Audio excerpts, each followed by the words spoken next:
ETF index mutual funds నేర్చుకుని stock మార్కెట్లో రాణించాలనుకుంటున్నారా? వెంటనే ఈ నెంబర్కి కాల్ చేయండి. నమస్తే రమ్మగారు. నమస్తే జయ. రమ్మగారు, కొంతమంది రైటర్ల గురించి మీరు పదే పదే చెప్తూ ఉంటారు. వారిలో ఎద్దనపూడి సులోచన రాణి గారు ఒకరు. వారిది ఏదైనా ఒక మంచి కథ చెప్తారా? చిన్న కథ చెప్తా, నవల కాదు. ఓకే. సులోచనారాణి గారి చిన్న కథలు కూడా కొన్ని పుస్తకాలుగా అప్పట్లో వెలువడినాయి 70s. ఈ బహుమతి కథ బాగుంటుంది, ఇంట్రెస్టింగ్గా ఉంటుంది. బహుమతి కథ పేరే రావు గారు. ఆయన ఇండియాలో ఉంటారు, మనం భారతదేశంలో ఉంటే ఆయనకి అమెరికా నుంచి ఒక ఉత్తరం వస్తుంది. హేస్టన్ అని ఆయన ఫ్రెండ్. ఈయన అమెరికాలో ఉన్నప్పుడు వాళ్ళిద్దరూ అమెరికన్ అతనితో చాలా ప్రాణంగా ఉన్నారు. చాలా సందర్భాల్లో హేస్టన్ చాలా సహాయం చేశాడు. వాళ్ళిద్దరూ ఒక్క ప్రాణంగా ఉన్నారు. హేస్టన్ నుంచి ఈయనకు ఉత్తరం వస్తుంది రావు గారికి. నేను వస్తున్నాను, చాలా కాలం అయిపోయింది, నిన్ను చూసి ఎన్ని రోజులు అయింది, ఇండియాలో కొద్ది రోజులు ఉంటాను, మనం తప్పకుండా కలుసుకోవాలి, రాగానే కలుసుకుందాము అని ఉత్తరం రాశాడు. రాస్తే ఈ రావు ఉత్సాహపడ్డారు. హేస్టన్ కిందటిసారి హేస్టన్ వచ్చినప్పుడు తను ఊళ్ళో లేడు, ఈసారి ఊళ్ళోనే ఉన్నాడు. ఇప్పుడు కూడా నేను ఎక్కడికో వెళ్ళాలి. సరే, అప్పుడు ఆయనకి ఒక విషయం గుర్తొస్తుంది. ముందు హేస్టన్ వస్తాడని ఈయన ఉత్సాహంగా సంతోషంగా ఉంటాడు, కానీ కాసేపు అయ్యాక హేస్టన్ రావటం వల్ల తనకి రాబోయే ఇబ్బంది ఏమిటి అనేది గుర్తొచ్చేస్తుంది. సటికన్ సర్దుకుంటాడు. ఎట్లా తప్పించుకోవాలి హేస్టన్ని అని ఆలోచిస్తాడు. కానీ రాక వస్తుంటే ఒక 3 సంవత్సరాలు ప్రాణంగా ఉండి అతను ఇంతకాలానికి వస్తున్నప్పుడు ఎట్లా తప్పించుకోవాలి అని ఆలోచించి ఏం చెప్తాడు, ఉత్తరం రాస్తాడు. నేను కొద్ది సమయమే నీతో గడపగలను, నేను ఒక పెద్ద టూర్ ఏదో వచ్చింది, నాకు కొన్ని గంటలే నీకు నేను ఇవ్వగలుగుతాను, ఇలా పరిస్థితి వచ్చింది, నేను ఇక్కడ పెద్ద ఉద్యోగంలో ఉన్నా కదా అని ఆయన్ని ఒప్పిస్తాడు. సరే, హేస్టన్ వచ్చాడు ఇండియా. వస్తే ఆయన 6 అడుగుల పైన హైటు, హాలీవుడ్ హీరోలాగా ఉంటాడు. ఆకుపచ్చటి కళ్ళు, చక్కగా జుట్టు, అది బంగారపు రంగు, వెండి రంగు జుట్లు ఉంటాయిగా వాళ్ళకి, బ్లాండ్స్ ఏదో అంటారు, అలాంటి హెయిర్, చాలా హ్యాండ్సమ్ వాడు. రావు కొంచెం సామాన్యంగానే ఉంటాడు. ఇండియన్ హైటు, ఇండియన్ ఇవి ఒకళ్ళనొకళ్ళు కావలించుకుంటారు ఎంతో ప్రేమగా. సరే, ఎక్కడో కలుసుకోవాలి, హోటల్ రూమ్లో కలుసుకుంటున్నావా రావు, నేను మీ ఇంటికి రావాలనుకున్నానంటే ఏం చేయాలో తెలియదు, నేనేమో ఇలా టూర్ ఉంది, లేకపోతే నేను ఇంటికే పిలిచేవాడిని అని చేస్తాడు ఏదో. కానీ ఇంటికి వెళ్ళాలని ఉంది, అతను ఇంటికి రావడానికి ఇన్సిస్ట్ చేస్తున్నాడు. ఈయనకి సరే ఏమనుకుంటాడు, అలాగే రమ్మని వెళ్తాడు ఇంటికి వెళ్ళిన తర్వాత వాళ్ళ ఇంట్లోకి వస్తే ఇల్లు చాలా పెద్దది, విశాలంగా ఉంది, గాలి వెలుతురు అన్నీ ఉన్నాయి, టిఫిన్లు పెడతారు, అన్నీ నడుస్తాయి. 2 పిల్లలు ఉన్నారు రావు గారికి. ఈయన ఏదో బహుమతులు తెస్తాడు, పిల్లలు అవి తీసుకుని మాట్లాడతారు. హేస్టన్కి ఇంకొకటి ఉంటుంది లోపల, కానీ అది జరగదు. ఆయన ఏమనుకుంటున్నాడో అది జరగటం లేదు. సరే, కాసేపు అయిన తర్వాత ఈయనకి ఫోన్ వచ్చేస్తుంది రావు గారికి. బయలుదేరుతున్నాను అంటే హేస్టన్ నాకు ఫోన్ వచ్చేసిందంటే ఈయన కొంచెం అసంతృప్తిగా ఉన్న మనస్సుతోటే హేస్టన్ బయలుదేరి హోటల్ రూమ్కి వెళ్ళిపోతాడు. రావు గారు ఏదో ట్రిప్కి వెళ్ళిపోతారు.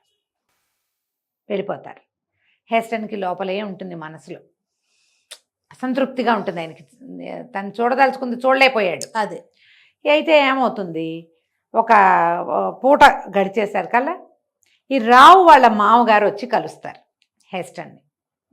నేను రావు మామగారిని అంటే, అదే రావు ఉంటే నేను వచ్చేవాడిని ఇంటికి, మళ్ళీ నేను కలవలేకపోయాను, నేను ఉండలేకపోయాను, రావుకి ఏదో పని వచ్చిందంటే ఏం పర్వాలేదు, నేనున్నా కదా, రండి మీరు మా ఇంటికి వెళ్తురు, మా ఇంటికి అని చెప్పి వెంట పెట్టుకు తీసుకొచ్చాడు. రావు వాళ్ళ మామగారు హేస్టన్ గారిని రావు ఇంటికి తీసుకొచ్చారు.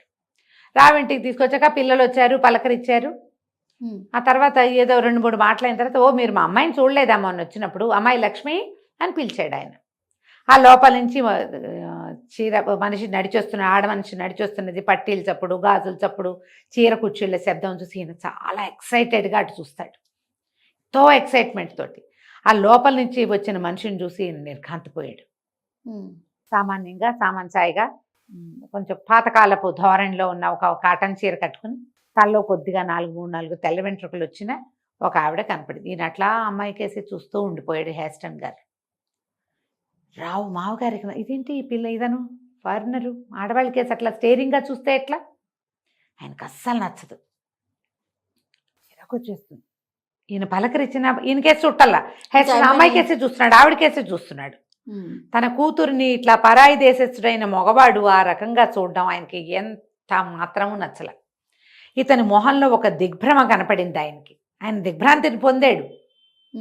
అమ్మాయి లోపలికి వెళ్ళని కూతుర్ని కసిరేసి కూతురు లోపల పంపించేసి పదండి మిమ్మల్ని దింపుతానని చాలా అసంబద్ధంగా ఏమన్నా అసహనంతో ఈయన్ని కారెక్కిచ్చేసాడు. కారెక్కిచ్చిన తర్వాత అల్లుడికి ఫోన్ చేసి, ఏమిటో నీ స్నేహితుడు అసలు ఆడదాని మొహం చూడనట్టు చూశాడు లక్ష్మికేసి, ఇలా తత్తర్లాడిపోయింది, ఏం చేయాలో తెలియదు, నాకు నచ్చలేదు, ఏదో నీ స్నేహితుడు కదా ఫారెన్లో నీకు చాలా సహాయం చేశాడని ఇంటికి తీసుకొస్తే అతని పద్ధతి ఏమీ నచ్చలేదు నాకు, చిచి అన్నాడు. రావు గారు ఏం మాట్లాడలేదు. అలాంటి వాడు కాదు అతను, అలా ఏం భావించకండి అని చెప్పాడు. భావించకపోవడం ఏంటి, నేను చూశాను, మొన్నే వచ్చాడు నాన్న ఈయన, ఆ రోజు మా ఆయన ఆయనకి పరిచయం చేయలేదు, ఈయన ఇట్లాంటి వాడు కాబట్టే మా ఆయనకి నన్ను చూపించలేదంటుంది ఆవిడ. నువ్వు పనిమాలే పిలిచావు, ఆయన మొహంలోకి చూశాడు రోతగా అంటోంది. ఈయనకి తెలిసింది. కానీ రావు గారు చాలా చిన్నపుచ్చుకున్నాడు, ఆయనకి ఏం చేయాలో తెలియలే. కానీ ఇంకా హెస్టన్ ఉన్నారు ఊళ్ళోనే. 3 రోజుల తర్వాత రావు వచ్చి కలిశాడు. హెస్టన్ అడిగాడు రావుని, ఎందుకు చేసావు రావు ఇట్లా, నన్ను ఇలాంటి పరిస్థితిలోకి నెట్టేవి ఎందుకు నువ్వు అని తన డైరీలోంచి ఒక ఫోటో తీశాడు. ఆ ఫోటో ఏమిటి అంటే, ఈ రావు గారి పెళ్ళయింది, పెళ్ళయ్యాక ఆయన అమెరికా వచ్చాడు. వస్తే నీ భార్యను చూపించు చూపించు, నీ భార్య ఫోటో తేలేదని హెస్టన్ పదే పదే అడిగేవారు. అడిగితే ఈ రావు ఏం చేశాడు, ఒక ఫోటో స్టూడియో నుంచి ఒక అందమైన అమ్మాయి ఫోటో తెప్పించాడు. తన భార్య ఫోటో చూపించాల, ఎందుకంటే భార్య సామాన్యంగా ఉంది. భార్యని గురించి బాగా చెప్పాడు, గొప్పలు చెప్పుకున్నాడు. భార్య ఏమో అలా లేదు, ఆవిడ మామూలు మధ్యతరగతి గృహిణి. ఈ అందమైన ఫోటోను చూసి హెస్టన్ ఎంత మురిసి ముఖచక్కలో అయిపోయి అతను పెయింట్ చేస్తాడు. ఈ అందంగా ఉన్న అమ్మాయిది పెద్ద పిక్చర్ వేసి ప్రదర్శించాడు. ఇది రావు భార్య, ఈ అమ్మాయి ఇంత చక్కగా ఉంది కాబట్టి నేను వేశానని చెప్పాడు. ఓకే, ఆ పిక్చర్ ఎక్కడో పెట్టారు, ఈ ఫోటో ఆయన దగ్గర ఉండిపోయింది. ఆ మహాసౌందర్యవతివైన ఆ అమ్మాయి, తను అంత అద్భుతంగా ఉన్న అమ్మాయి తన చేత్తో ఫోటో చిత్రం కూడా వేసిన స్త్రీని చూడాలని కోరికతోటి రావు ఇంటికి రావాలనుకున్నాడు. తీరా చూస్తే అక్కడ సామాన్యంగా ఉన్న రావు గారి భార్య కనపడింది. ఈ అమ్మాయి కాదు, రావు భార్య ఈ అమ్మాయి ఎట్లా అవుతుంది అని ఆశ్చర్యపోతూ చూశాడు అతను. అయితే ఈయన అడిగాడు, నాకు ఈ అమ్మాయిని చూడాలనుందంటే రావు అన్నాడు, అట్లా కాదు, ఆ అమ్మాయి ఎవరో మనకు తెలీదు, నా స్నేహితుడికి చెప్పా.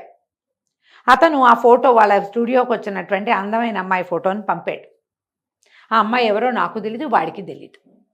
తర్వాత ఇది కొంతకాలం క్రితం ఫోటో. ఇండియాలో ఆడవాళ్ళు ఏమిటంటే ఇవాళ అమ్మాయిలా ఉంటారు, పెళ్ళి ఒక 4 ఏళ్ళు అయిందంటే లావైపోయి తలకాయ వెంట్రుకలు నిలిచిపోయి మెయింటెనెన్స్ ఉండదు ఫారిన్ కంట్రీలో లాగా. ఈ అమ్మాయి ఈపాటికే పెద్దదైపోయి ఉంటుంది, ఈ పిచ్చిలో పడద్దన్నాడు. కానీ హెస్టన్కి ఆ అమ్మాయి రావు భార్య కాదు అనగానే ఆయన లోపల ఒక రిలీఫ్ వచ్చేసింది. ఆ ఫోటోతో ప్రేమలో పడిపోయాడు ఆయన. అది ఎప్పటి నుంచో ఉంది, కానీ అది స్నేహితుడి భార్య అవ్వటం వల్ల ఒక గౌరవం ఉండేది, ఆ గౌరవం పూర్తిగా ప్రీతిగా మారిపోయింది. ఈ పిల్లని చూడాలి అని పట్టింది. రావు బాగా నచ్చజెప్పాడు, కానీ హెస్టన్ వినలా. ఈ అమ్మాయిని వెతకాలి, నేను ఇంకా 2 నెలలు ఉంటాయి ఇండియాలోనే అని చెప్పి ప్రతి చోట వెళ్ళిన ప్రతి చోట ఈ అమ్మాయిని చూసారా చూసారా చూసారా అని అందరినీ అడిగేవాడు. ఎక్కడ ఆయనకి ఆ సమాధానం లభించలే. అయితే ఏమైందంటే ఇది నాగార్జున సాగర్ ఏదో ఒక ప్రాజెక్టు, ఈయన ఇంజనీర్, రావు కూడా ఇంజనీరింగ్ పని మీదే వెళ్ళాడు ఫారిన్. ఒక ప్రాజెక్టు జరుగుతున్న చోటికి కొంతమంది ఆంగ్లో ఇండియన్స్ ఉన్నారు. ఇది ఎప్పటిదో సంగతి కదా, అప్పుడు ఆంగ్లో ఇండియన్స్ ఈ దేశంలో పనిచేసేవాళ్ళు కదా.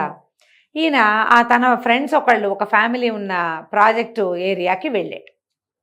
వెళ్తే ఏమైంది, ఆ పూట ఏదో కొంచెం ఆ మాట మాట్లాడుకున్న తర్వాత ఏదో చిన్న ఫ్రెండ్ వచ్చాడని చిన్న గెట్ టుగెదర్ పెట్టారు, సాటి ఇంజనీర్లందరినీ పిలిచాడు. ఆ రోజు ఇతను ఆ ఫోటోలో ఉన్న అమ్మాయిని చూస్తాడు, కంటిపోతాడు.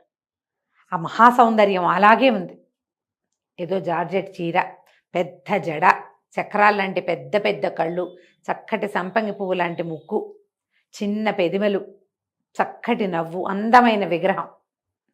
ఆ ఫోటో ఎలా ఉందో డిట్టో దానికి నకలు నిలబడినట్టుగా కనపడింది. ఇక ఈయన గుండె పాదాల్లోకి వచ్చేసింది ఈ హేస్టన్కి. ఆమె మీదే దృష్టి నిలబడిపోయింది. పార్టీ అయిపోయింది, వెళ్ళిపోయారు అందరు. ఇతను తన స్నేహితులు ఉన్నారుగా కుటుంబం, వాళ్ళని అడిగాడు, ఈ ఫోటోలో అంటే ఎందుకు తెలీదు సుజాత ఇక్కడున్న ఇంజనీర్లలో ఒక ఇంజనీర్ భార్య. ఓహో. అప్పుడు ఈయన మీ కథ అంతా చెప్పాడు. నాకు ఈ అమ్మాయిని చూడాలని ఎంతో కోరిక, ఈ 3 నెలల నుంచి నేను వెతుకుతూనే ఉన్నాను, అనుకోకుండా ఇక్కడ దొరికింది, నేను ఈమెను కలుసుకుంటానని అడిగాడు. సరికల్లా బాగుండదు. ఇండియన్స్ వివాహితలైన వాళ్ళ విధానం వేరే ఉంటుంది, అవును, వాళ్ళ పద్ధతులు వేరు. అంటే కాదు నేను కలుసుకుని నాకు దగ్గర నుంచి చూడాలనుంది, మాట్లాడాలనుంది. సరే పిలిచారు వీళ్ళు. ఆ భర్త ఏదో ఊరెళ్ళాడు, ఈ అమ్మాయి ఒక్కతే ఉంది. నువ్వు ఒక్కదానివే ఉన్నావు కదా, మా దగ్గర లంచ్ చేద్దు కానీ రమ్మని అటు పిలిచారు. పిలిచేసరికల్లా ఆ అమ్మాయి వచ్చేసరికి ఆ పిల్లకి తెలిసింది, అమ్మాయికి ఇప్పుడు 24, 26 ఏళ్ళు ఉన్నాయి, 30 ఏళ్ల లోపు, ఇంకా పిల్లలు కలగల. అవతల మగవాడు తనకేసి ఆరాధనగా చూస్తున్నాడని తెలీదు ఆడవాళ్ళకి. ఆయన తను చూసి కళ్ళు ఆర్పట్లేదు. ఈయన చూస్తే ఆయన హ్యాండ్సమ్గా అద్భుతంగా ఉన్నాడు, ఆయన చాలా బాగున్నాడు. ఫారినర్స్ అంటే మరీ బాగుంటారు. ఆ తెల్ల జుట్టు, తెల్ల రంగు మనకు నచ్చాలంతే. అవి 2 నచ్చితే వాళ్ళు బ్రహ్మాండంగా ఉంటారు, పెద్ద పర్సనాలిటీ. ఆ అమ్మాయికి కొంత పరాయి మగవాళ్ళు చూస్తుంటే కొంచెం అయిష్టంగానూ ఉంది. ఆయనతో ఫ్రెండ్షిప్ చేసే ఉద్దేశం ఆ పిల్లకి ఏం లేదు. ఇతను వీళ్ళు ఏం చేశారంటే, ఈ అమ్మాయి వచ్చిన తర్వాత ఆ భార్యాభర్త ఎవరైతే ఈ పిల్లని తమ గెస్ట్ హౌస్కి పిలిచారో ఆయనేమో పని మీద వెళ్ళిపోయాడు, ఆవిడేమో ఇప్పుడే ఎవరో ఫోన్ చేశారు, నువ్వు కూర్చో, నేను హెస్టన్ ఉన్నట్టుగా ఏదో కబుర్లు చెప్పుకోండి, ఇప్పుడే వస్తానని ఆ పరాయి మగవాడి దగ్గర ఈ అమ్మాయిని వదిలిపెట్టి ఆవిడ వెళ్ళిపోయింది. ఆయన కోరిక అమ్మాయితో మాట్లాడాలని. ఇతను నిదానంగా ఆ ఫోటో తీసి చూపించాడు. అమ్మాయి పేరు సుజాత. ఓహో. చూపించాడు, ఇది చెప్పాడు, ఎప్పటి నుంచో ఈ ఫోటో నా దగ్గర ఉంది, నాకు పరమ ప్రీతి ఈ ఫోటో అంటే, కానీ నా స్నేహితుడి భార్యని నేను ఆమెను గౌరవించేవాడిని. ఎప్పుడైతే అది కాదని తెలిసిందో ఇక నాకు పంచప్రాణాలు ఈ ఫోటో మీదే ఉన్నాయి. ఈ స్త్రీ నాకు కావాలని ఉంది, నువ్వు నాతో స్నేహం చెయ్యి, నువ్వు వస్తానంటే నేను నాతో తీసుకెళ్ళిపోతానంటాడు. సౌందర్యం పట్ల వ్యామోహమే ఇది, అంతే. ఈ అమ్మాయి నిర్ఘాంతపోతుంది, కాదు కాదు నేను అట్లా చేయలేను, నేను వివాహితని, నువ్వెవరో కూడా నాకు తెలియదు, నా పట్ల ఇంత ఆరాధన ఉంటే నాకు సంతోషంగానే ఉంది లోపల, కానీ ఇలాంటి ఒక కార్యరూపం దాల్చే విధానం కాదు ఇది చేయకూడదు ఇట్లా. అయితే ఇక మాట్లాడుకున్నారు, ఏవో ఈ కబుర్లు చెప్పాడు, నువ్వంటే నాకు ఎంత ఆరాధనో చెప్పాడు, ఏవేవో చెప్పాడు ఆయన. విన్నది కానీ ఆ అమ్మాయి అతనితో వెళ్ళటానికి ఉద్యుక్తురాలు కాలేదు. సరే నీ గుర్తుగా నాకు ఏదైనా ఇవ్వము అన్నాడు. మంచి చలిగా ఉంది, అమ్మాయి ఒక మెరూన్ కలర్ షాల్ కప్పుకొని వచ్చింది. గుర్తుగా ఇవ్వంటే ఉంగరం తీస్తోంది. ఇలా అంటే అతను మాట్లాడుతుంటే ఉంగరం వేలికి ముందు అటు ఇటు కదుపుతోంది. ఉంగరం ఇచ్చేద్దామా అనిపించింది కానీ ఇంకా అనిపించలే పూర్తిగా. ఇతను షాల్ అడిగాడు, అడిగితే ఎప్పుడో నా పెళ్లి రోజుకి నిరుడు మా ఆయన భర్త తెప్పించి ఇచ్చాడు, నేను ఇది ఇవ్వలేను అన్నది. అన్నాక అనిపించింది ఉంగరం ఇచ్చేద్దాం అనిపించింది. ఎందుకంటే ఈ ఉంగరం అమ్మాయి డిగ్రీయో ఇంటర్మీడియటో పాస్ అయినప్పుడు వాళ్ళ తాతగారు చేయించింది. భర్త కొన్నది వేరే వాళ్ళకి ఎట్టా ఇస్తుంది, పోనీ ఉంగరం ఇద్దామనుకుంది. ఇంతలో చటుక్కుని కరెంటు పోయింది. ఈ అమ్మాయి ఇట్లా ఈ వేలుకి అంటోంది కదా, కరెంటు పోయేసరికి ఉలిక్కి పడింది, ఢామ్ అని మోతొచ్చి కరెంటు పోయింది. ఈ ఉంగరం వేలు నుంచి ఎగిరి కింద పడిపోయింది. పడిపోయింది, అమ్మ కెవ్వుమంది, కరెంటు పోయింది, ఢామ్ అని మోతొచ్చేసరికల్లా ఆయన గబుక్కుని దగ్గరకు వచ్చి కౌగులించుకున్నాడు. ఆయన పరిష్వంగంలో ఉండిపోతుంది కాసేపు. తర్వాత స్పృహ తెలుస్తుంది, కరెంట్ వస్తుంది, ఆమె చేతులు విడిపించుకుంటుంది. నేను ఇంటికి వెళ్ళిపోతాను, నా ఉంగరం అంది. ఆ అమ్మాయి ఉద్దేశం ఉంగరం ఇద్దామనే, కానీ ఒక రకమైన బెదురు వచ్చేస్తుంది. తను ఏం చేయబోయింది, పరాయి మగవాడిని కౌగులించుకుంది భయంతోటే. కానీ ఆయన భయంతో కౌగులించుకోలే, అతనికి పంచప్రాణాలు ఉన్నాయి ఈ అమ్మాయి మీద. లోపల నుంచి ఒక దుడుకొచ్చి నేను వెళ్ళిపోతానని గబగబా అడుగులు బయటికి వేసింది. బయట కారు ఉంది, ఈ అమ్మాయిని తీసుకొచ్చింది. ఆ కారులో ఆ జీపులో కూర్చుని ఇంటికి వెళ్ళిపోయింది. మర్నాడు పొద్దున ఒక ఉత్తరం వస్తుంది, ఇతను పంపిస్తాడు ఆ ఉత్తరాన్ని. నన్ను క్షమించు, నీతో అనుచితంగా ప్రవర్తించానేమో, కానీ ఈ జ్ఞాపకమే నేను జీవించడానికి నాకు ఉపయోగపడుతుంది. నీ ఉంగరం దొరికింది, ఉంగరం ఉంచుకోవాలనిపించింది, కానీ నువ్వేమైనా ఇబ్బంది పడతావేమో ఈ ఉంగరం నేను ఉంచుకుంటానని ఉంగరం నీకు వెనక్కి పంపించేస్తున్నాను. ఏమైకి ఇవ్వాలనే ఉంది నిజానికి, తాతగా చేయించిన ఉంగరం ఇద్దామనుకుంది. తెల్లవార్లు నిద్ర పట్టదు. ఎవరైనా ఇంత ఇదిగా ప్రేమించచ్చా? ఆ వ్యక్తి కోసం వెతకడం, ఒక ఫోటో చూసి ఆ తీవ్రమైన ఆ ఆరాధనని దానిని ఒక తట్టుకోలేనట్టుగా అవుతుంది. కానీ ముందు వెనకగా ఉంది. ఉమ్. ఈ ఉంగరం చూసింది దిగులుగానే ఉంది, ఉంగరం పెట్టుకుంది, అట్లా ఉన్నది. కొంచెం జ్వరం వచ్చేసింది, టెన్షను, ఆ ప్రెషర్కి. అయితే ఆ రోజు సాయంకాలం మర్నాడు అతను వెళ్ళిపోతున్నాడు, ఇవాళే ఫ్లైట్. మర్నాడు ఆ అమ్మాయి జ్వరంతో అట కూర్చుని రేడియోలో వార్తలు వింటుంటే రేడియోలో వార్తలు చెప్తారు, అమెరికా వెళ్తున్నటువంటి విమానం కూలిపోయిందని. ఆ విమానంలో భారతదేశంలో ఈ ప్రాజెక్టులన్నింటినీ చూసి రిపోర్టు రాయడానికి వచ్చిన శ్రీ హేస్టన్ గారు కూడా మరణించారు. పిచ్చికేక పెడుతుంది. ఇక మతిస్థిమితం కోల్పోతుంది. అయ్యో. అంత తనని ఆరాధించి ముందు రోజు మాట్లాడిన వాడు మర్నాడు లేడనే ఆ దాన్ని అమ్మాయి మనసు తట్టుకోలేకపోతుంది అనమాట. ఉమ్. ఆ భర్త మాత్రం ఇంత చక్కటిది, చక్క బుద్ధిమంతురాలు, మంచిగా వంట చేసి పెట్టింది, పరమ ప్రీతిగా ఉండే తన భార్యకి దిష్టి తగిలింది, అందుకే ఈ అమ్మాయికి మతిస్థిమితం పోయింది జ్వరం వల్ల అనుకుంటూ ఎన్నో ఊళ్ళు తిప్పాడు, కానీ ఆమె ఎప్పటికీ నార్మల్ కాలేదు. కథకంటికి మనం ఇంటికి మరి ఉంది రమ్మగారు. డిఫరెంట్ స్టోరీ కదా. అవును అవును.